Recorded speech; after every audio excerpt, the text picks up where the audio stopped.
I'm Madison Gray, and this is the Wholehearted Podcast. Today, I'm joined by Paul Bogard to discuss a subject that I think most of us in our modern world have lost appreciation and respect for, and that is natural darkness. Paul is the author of a book titled The End of Night: Searching for Natural Darkness in an Age of Artificial Light. And maybe it's just me because I'm so passionate about slow living and drawing on the ancient and traditional lifestyles of people throughout history, not just successful people in our modern world.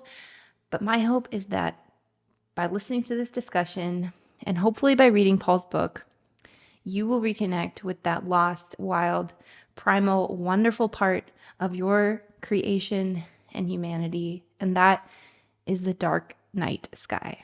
I think you guys are really going to enjoy this discussion. It touches so many subjects that I talk about in my work all the time. My discussion with him for me was both moving and thought-provoking, and I hope that you enjoy this episode with Paul. All right. Hey, Paul. Hey. I'm really just so thrilled to discuss this subject of darkness with you today. I have to tell you, I haven't highlighted a book in like 10 years. And I highlighted all through your book. It was just this combination of like such a ordinary thing, but as I read, I just can't believe how much even I, as someone that's passionate about drawing on deep traditional rhythms of ways that humans have lived and thrived throughout history, that I've lost touch with this beauty and wonder and importance of darkness. So I am just so thrilled to have you and to talk about why this primal darkness matters for our modern world. I think the way that I would describe it is like how eloquently your subtitle of your book is, and that is that you are just on this quest to search for and preserve darkness in an age of artificial light. And I love that. How did you get passionate about darkness? You know, it goes back to childhood. I talk about this in the book, but I grew up in Minneapolis, but we have a cabin in northern Minnesota. And so just all my life, I've had the chance to be in a place that is naturally dark, in the way that so many places aren't. Mm-hmm. And so, I just grew up knowing that that's what nighttime looks like, and that's what real darkness is. And that's that experience is something that we're losing or have lost. I mean, just most kids don't get to grow up with that experience anymore. So that was kind of the basis of it. And then years later, when I was basically in graduate school, I was looking for things to write about, and it was kind of at the same time I was finally getting around to learning the constellations. Like all my life I'd wanted to, and then I finally got around to it. And those things I realized pretty quickly when I was trying to see the constellations in the sky that there was so much I couldn't see because of all the light in the sky. And just thought, wow, okay, I'll write about that. So do you have a background in creative writing? Because your book pairs science like this, so much research about light that I've never heard of, but then it reads like a fiction or something, a story, which was, I couldn't put it down. Oh, thank you. Yeah, definitely. So I'm not a scientist. I mean, that's, not an astronomer, not a scientist. I am more of a creative writer. Yeah. I just think that, what skills I have. I think one skill I think of myself as having is kind of listening to scientists and reading science and kind of translating it for the rest of us, mostly just kind of like, how am I going to understand it? And then share that with the reader. Right. But yeah, definitely. I come at it from more of that creative side. Which I think is beautiful, because I think that we've all become so, it's become so important to us in our age to like just look at the cold hard facts, like how much can I get done in a day? Yeah. And then to talk about the subject of darkness and the beauty of it. And it's like you have to present it in that way, because otherwise it just doesn't connect, because we've all grown so accustomed now to the fact that we have no boundaries anymore. We've outsmarted darkness. We Mhm. can get things done around the clock. And to tell someone like, "Oh, well, that's just scientifically not good for you." It's like you do have to reconnect with. I sure hope that everyone has still, at least that's alive today, that's an adult, Mhm. can think of a time where they've just like been in awe of the dark night sky, and that something in them comes alive when they hear that. Like, oh yeah, I forgot about that daily beautiful wild thing that's right out my back door, that used to be right out my back door, that we've lost. Yeah, that's right. I think, that firsthand experience is so vitally important, Mhm. and, I have a five-year-old now, so I think a lot about sort of, what kind of experiences she's having, and also, what kind of experiences, kids are not having in general, a Yeah. lot, because I think you're not, and this is just a human thing, you're not probably gonna care about something if you haven't experienced it. It Right. just, makes sense. So, um, yeah, I agree with you. I think, and it doesn't take, I often say, like, most people have no idea what they're missing, just because when if we live in a city or a suburb and you look up, you're not seeing any kind Right. of night sky. Right. But all it takes is to get to some place where you can see that, and I think it does awaken something in us, It does. Yeah. you know? Yeah, absolutely. So here on page 34 of your book, you talk about this. Actually, you're quoting someone. So it says, "My feeling is that an observer needs to see 450 stars at a time to get that feeling of Mhm. infinity, of infinitude, and be swept away and say, oh, isn't that beautiful?"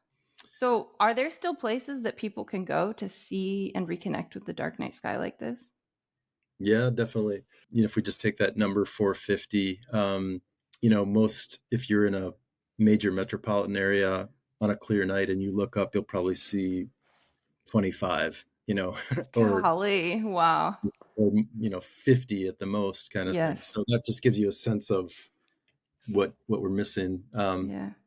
But yeah, so I mean, in this country, especially out west, there are a lot of good places. Hmm. National parks are doing a great job of uh, showing people the stars.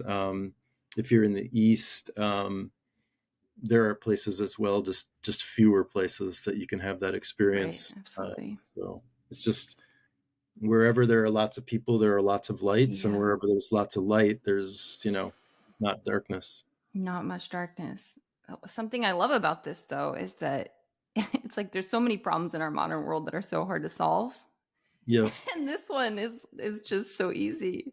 I think we can get into this later, but like just some practical ways that people can reduce the light pollution in their Yeah. lives. And there's so many reasons for it, not just so that we can see the stars, but for our health and thriving too. We need darkness. We need rest, and we need rest in darkness, as much darkness as we can get. And I think, yeah, there's just this glorification of light that is actually not how we were meant to rhythmically live and thrive.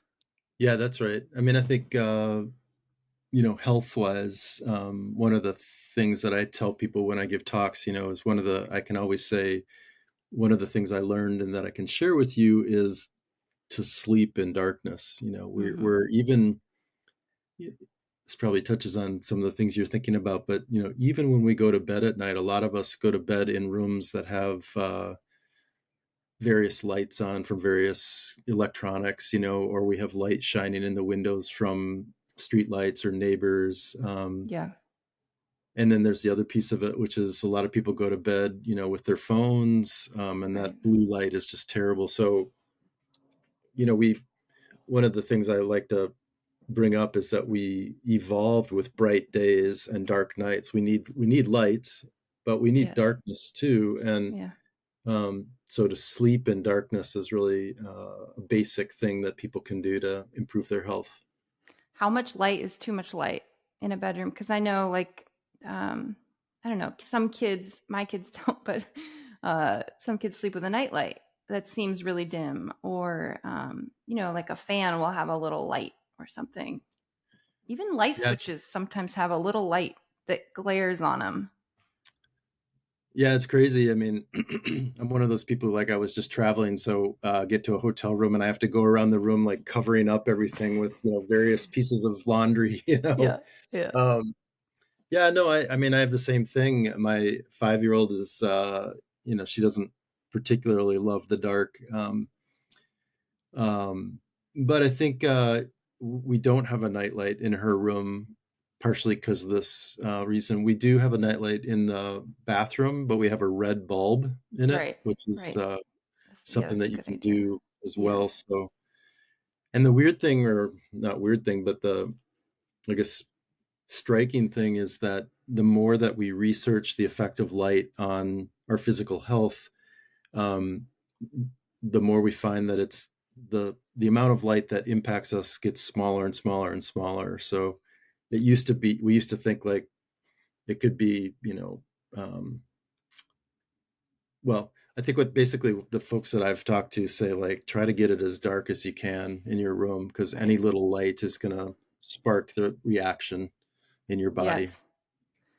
Yeah, just in my personal health history, we lived in Hawaii, and man, I could talk a lot about the night sky in Hawaii.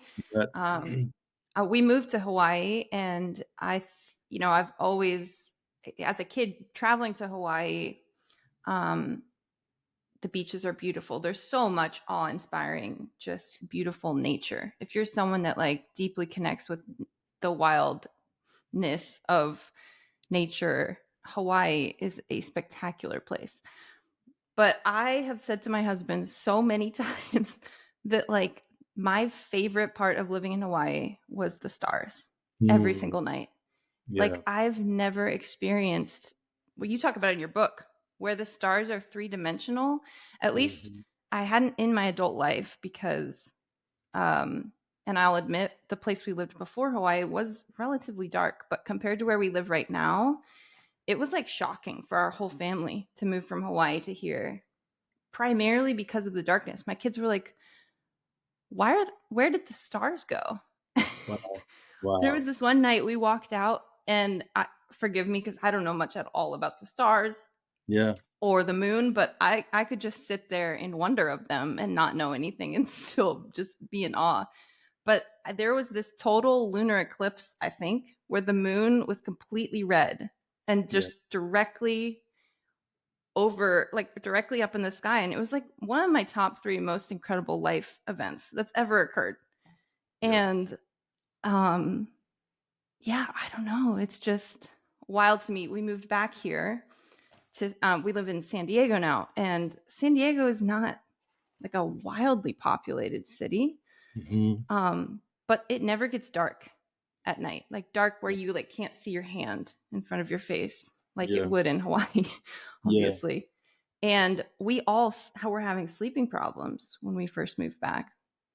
And then we put in, blinds, and just like really made an extreme effort to make our bedrooms dark. And yeah, my insomnia went away, believe it or not.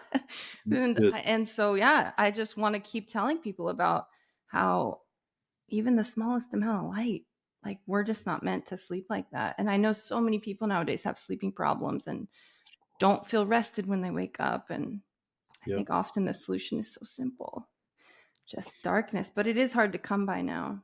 Yeah, that's right. I mean, yeah, it sucks when you can't get the sleep that you need. And I think that,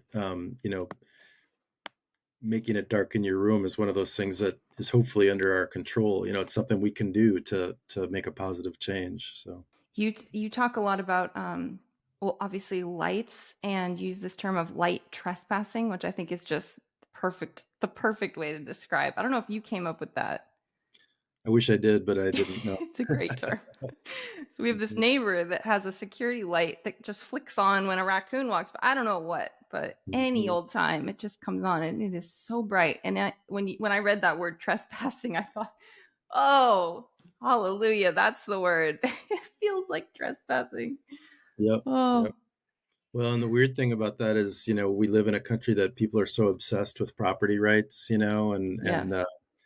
but then when it comes to our lights at night, we just spray them wherever we want to, and so everywhere I go all across the country, I talk to people, I hear from people who have neighbors who have, lights like your neighbor, that shines into their house at night, and it's like, we should, why is it my responsibility to block your light? Why isn't it your responsibility to keep your light on your property?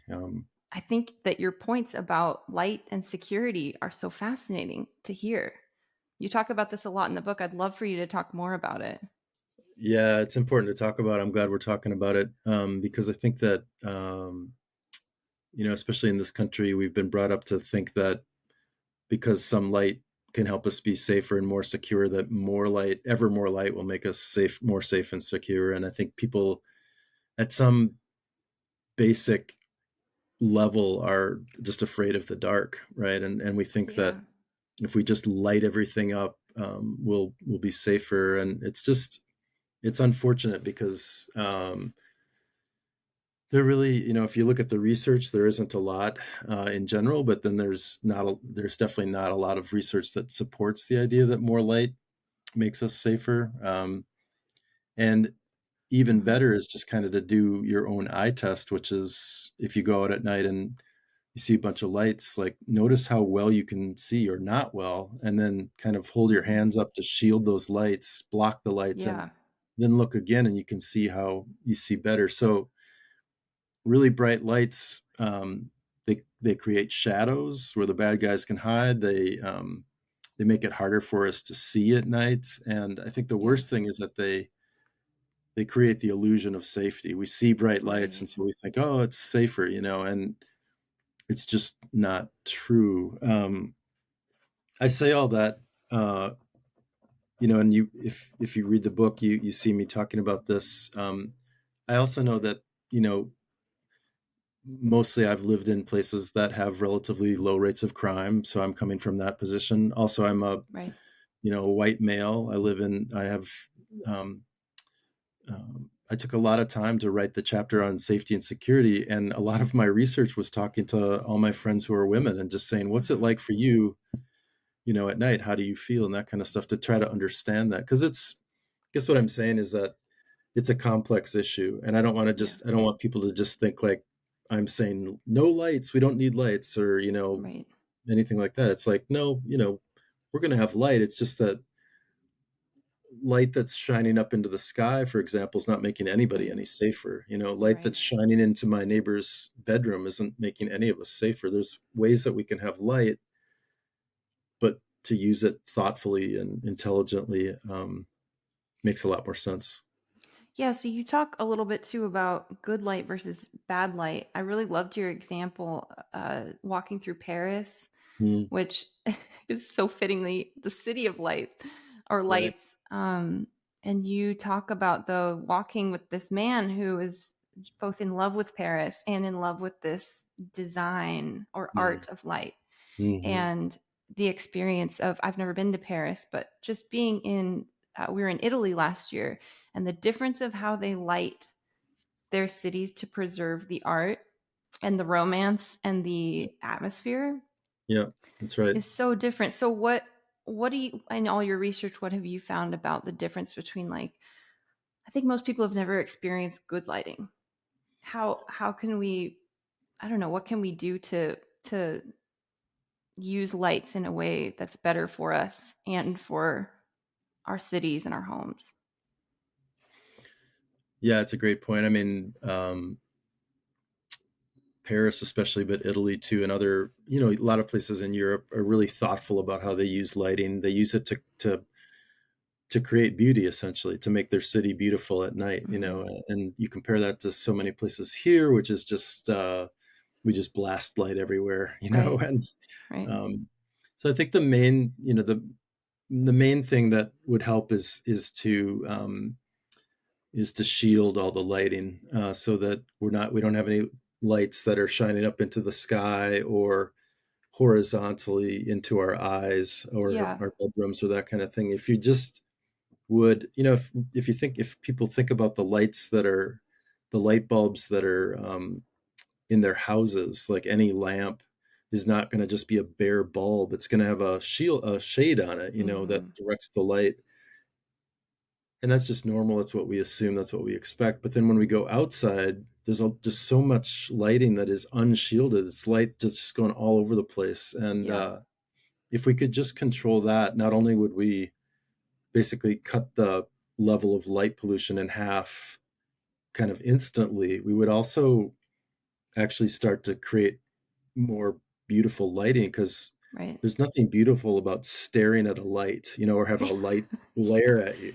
Yes.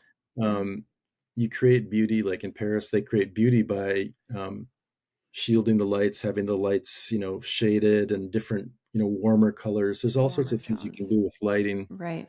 Um, so those, that I really like to emphasize the idea that I love this issue because there is so much we can do. We can do Yeah. better Right. so easily. So easily. Yeah. And it's actually, it would be in our benefit for so many reasons. Yeah, I was just thinking as you were talking about the other example in your book of how older people struggle at night driving. And yeah, often it's because of, you talk about the gas station example, how gas mhm, stations, the amount of light over the years has just like exponentially increased, just so people, that are driving know that they're open. It's not for security, it's not for any practical reason other than yeah. we're It's to open for get us to business. stop. Yeah, Yeah, and then what actually happens though is that our eyesight's compromised for the next 2 to 5, or I forget the number, you would know, yeah, minutes yeah. while we're driving the car.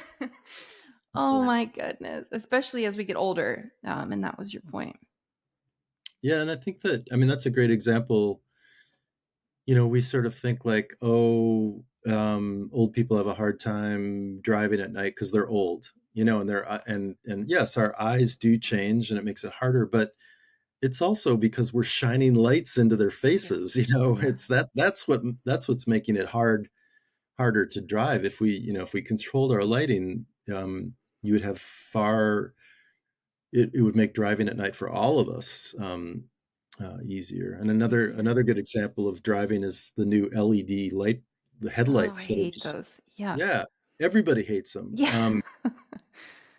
But we still have them because, I mean, I think eventually that'll change, because there's so many, everybody I talk to says I hate those things, but it's a good example of intensely bright light that's shining right into your eyes. It blinds you. Right, How does that make anybody safer? right. Yeah, it's interesting. It's like some things just look newer and Right. more whatever it is, like, "Oh, that must be better because it's Yeah, newer and yeah, it's that's different." right. Yeah. Yeah, interesting.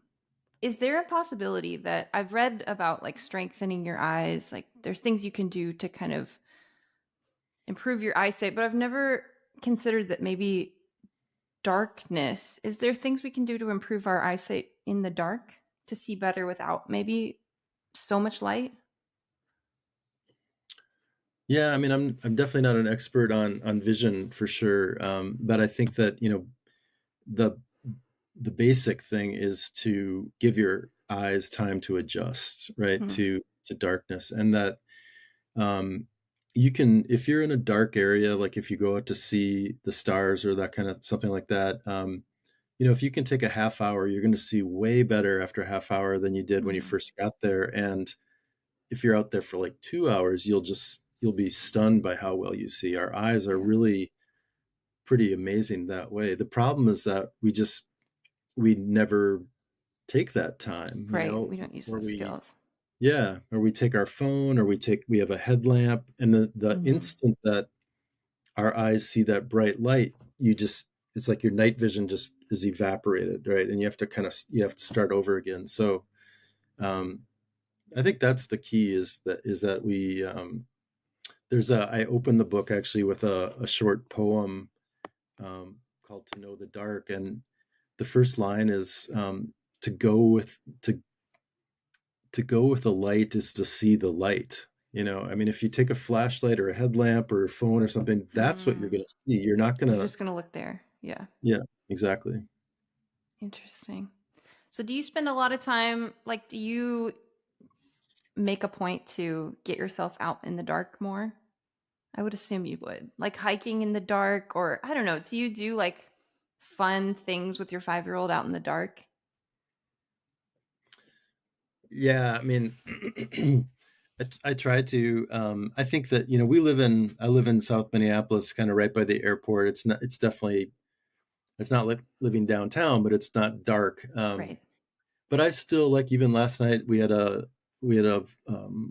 spring snowfall, and so I just went out, at 10 o'clock and just tromped around, and just savored being out. It wasn't Yeah, really I love dark, that. but it was beautiful nighttime. Yeah.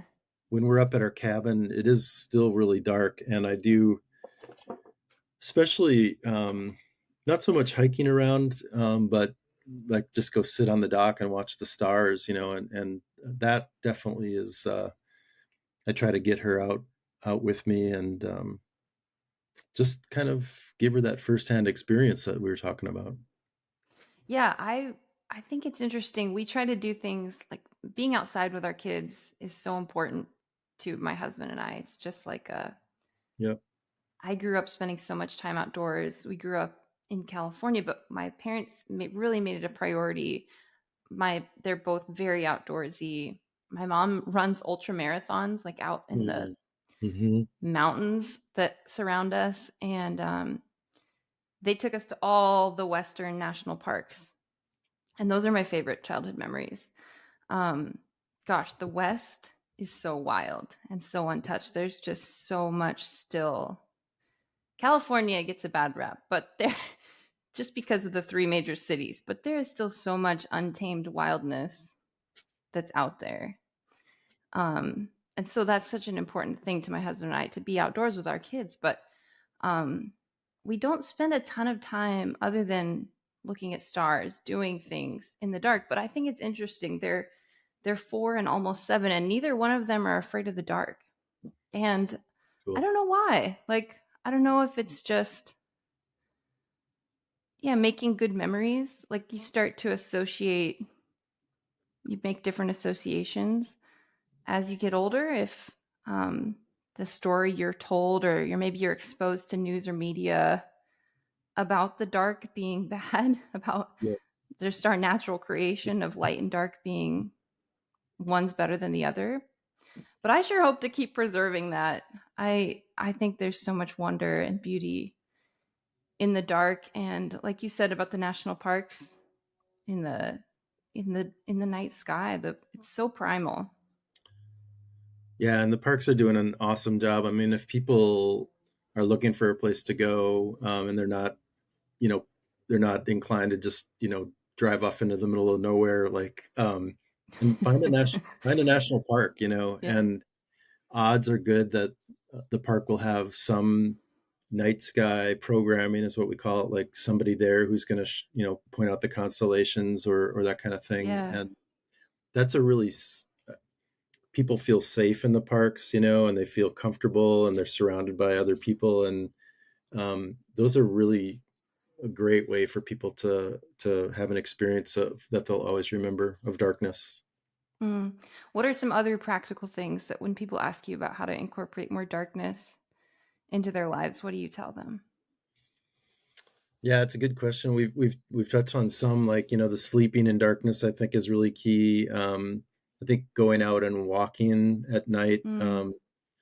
after the sun goes down, that kind of thing is great. If you're in a place where you can watch, the sun, not only the sunset, but then the night rise, and the shadow of the earth comes up in the east and comes over the top of us, and it's really great to just kind of take the time to, as you were talking about slow living, but that's such a that's something we used to do more often as a people, was just Yeah. be outside and watch the Yeah. night come over and sit through twilight. And I think, does anybody do that anymore? I mean, it's like, Yeah. it kind of Yeah. lost that, but that is such a I'll give you a good example. There's a guy who is a photographer in northern Minnesota. He's an Ojibwe guy and really wonderful photographer. And he talks about how when he's going to go out and photograph the night sky, he tries to get there before the sun sets so he can have that Mm. experience of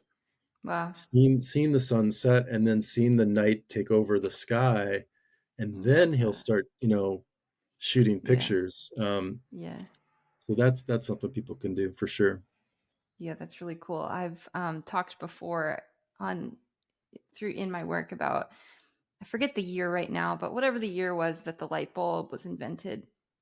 I read this other book by Carl Honore. It's called In Praise of Slow, and he talks about all these different reasons why slowing down is good for people. And he talks about the statistic that apparently before the light bulb got invented, human beings got 11 hours of sleep every night. That was just the average. Maybe less, maybe more, but that was the average. And I remember thinking like, oh wow, all these like historical successful people that are, everybody talks about, oh, they get up at 4 a.m. So you need to get up at 4 a.m. It's like, well, they got up at 4 a.m. because like Mm. that was dawn and like they've already slept for 11 hours. They're done. I just think it's interesting how different our world is now, and we don't even notice. Really, we don't really have an awareness to how much light has shifted the natural rhythms um, that people have relied on for history, throughout history. Yeah, no, I think you're right. I don't think we have any idea. And um our bodies, I would for sure. I mean, that's what we've talked a little bit about, respond to those natural rhythms. But our I think our soul and spirit responds to the Mm, natural rhythms as well, absolutely. and I agree. so I think, another thing that people can do that I did, that I love is just to learn more about the moon and the regular patterns of the moon, the cycle of the moon.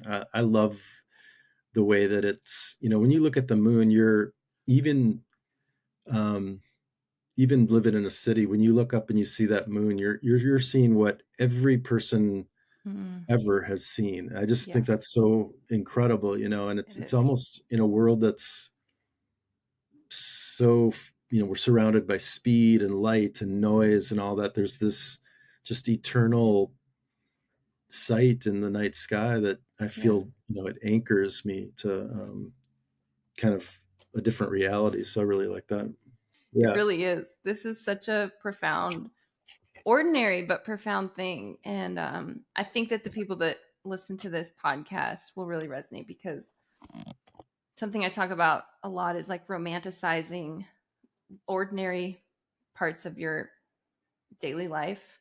Yep. And man, if this isn't the perfect spot to start, it's just reconnecting with that romance of night, of darkness, and the moon. Looking at the moon. Everyone could do it. It's free, but we don't. We look at our phones at night, you know, or Yep. blue light or whatever else, and then we pass out and wake up to an alarm. But yeah, that's another thing that in reading these slow living books is like, there was I think it was about a year ago, I did this little experiment with myself. And I mean, I don't work a traditional job, so I do have the freedom to do this kind of thing, but I still like to keep a regular type of rhythm and routine. But I put duct tape over the clocks in our house, like those bright light clocks that are like on our oven, on our microwave. I don't know, they're everywhere. They're on our phones.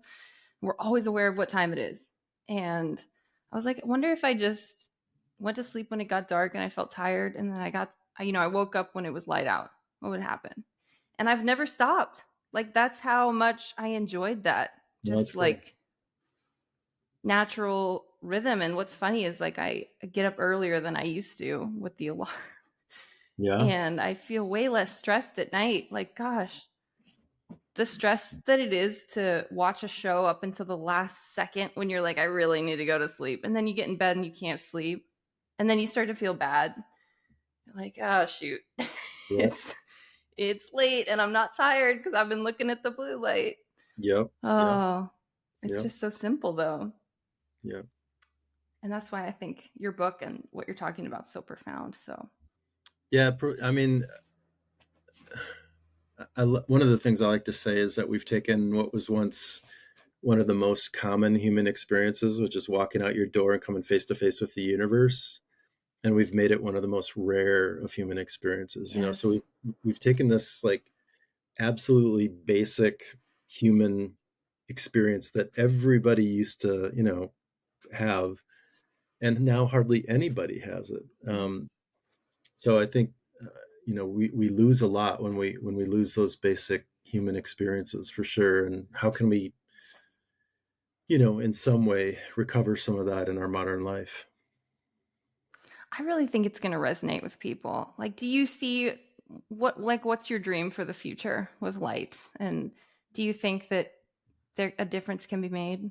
Like, we can go reverse it? Yeah, and no doubt about it. I mean, the we have all the technology we need right now, which is pretty amazing. Hmm. And most people have seen the LED lights, the light emitting. That's the new technology, and